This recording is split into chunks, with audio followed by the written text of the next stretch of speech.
consigliere delegato dei giovani di Confindustria. Ecco, dottor Giustino, partiamo da questo incontro, parliamo da questo convegno che quest'anno si è svolto a Napoli e non più a Capri, convegno che si va ad inserire in un contesto, quello del nostro paese, che attualmente vive una situazione davvero difficile. Sì, buongiorno innanzitutto. Sì, quest'anno è un anno veramente eccezionale. La straordinarietà dello spostamento di questo evento è dovuta all'evento catastrofico, al terribile attentato che abbiamo subito come città, alla nostra cultura e al nostro futuro con l'incendio di Città della Scienza di marzo.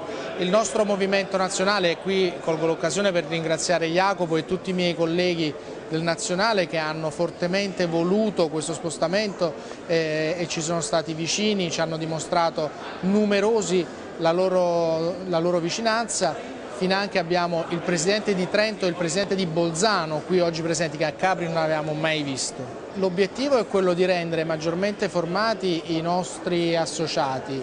Nel caso specifico questo workshop, che si innesta in un percorso di 4 workshop formativi, vuole andare ad analizzare le possibili relazioni commerciali e le differenze e le opportunità che ci sono tra i due paesi che sono entrambi nell'Unione Europea, ma non tutti e due nell'euro, e questa è già una grossa differenza, e soprattutto andare ad analizzare un po' quello che è la possibilità di un mercato molto ampio, molto, come si dice, UK centered, che è il mercato del Commonwealth, e quindi capire come imprenditori italiani possono affacciarsi al mercato del Regno Unito. Inoltre, chiaramente l'obiettivo è quello anche di cercare di attrarre investimenti esteri sul nostro territorio e quindi fare anche un po' di promozione delle nostre attività, e cercare poi di capire dal punto di vista politico, perché avremo i nostri ambasciatori, l'ambasciatore italiano a Londra e l'ambasciatore del Regno Unito a Roma, che ci illustreranno invece le differenze dal punto di vista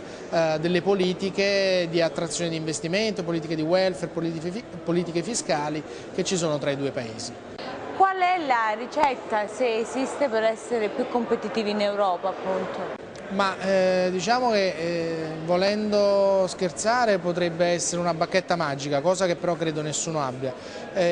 Poiché non c'è invece da scherzare, io credo che qui l'unica cosa che ci sia da fare è quella di abbattere seriamente i costi dell'amministrazione pubblica. Non si tratta di fare tagli lineari, si tratta di razionalizzare la spesa, soprattutto la spesa intermediata, quella per beni e servizi, che a tutti i livelli, dall'amministrazione centrale alle amministrazioni locali, si effettua per beni e servizi di uso quotidiano e di consumo, e di andare a intervenire lì per investire nell'abbassamento della pressione fiscale, soprattutto sul reddito da lavoro e da impresa, perché veramente ci troviamo in una condizione di fisco opprimente, come opprimente e asfissiante assolutamente la burocrazia. Ecco, uno snellimento burocratico, anche un intervento sulla parte della nostra legge potrebbe essere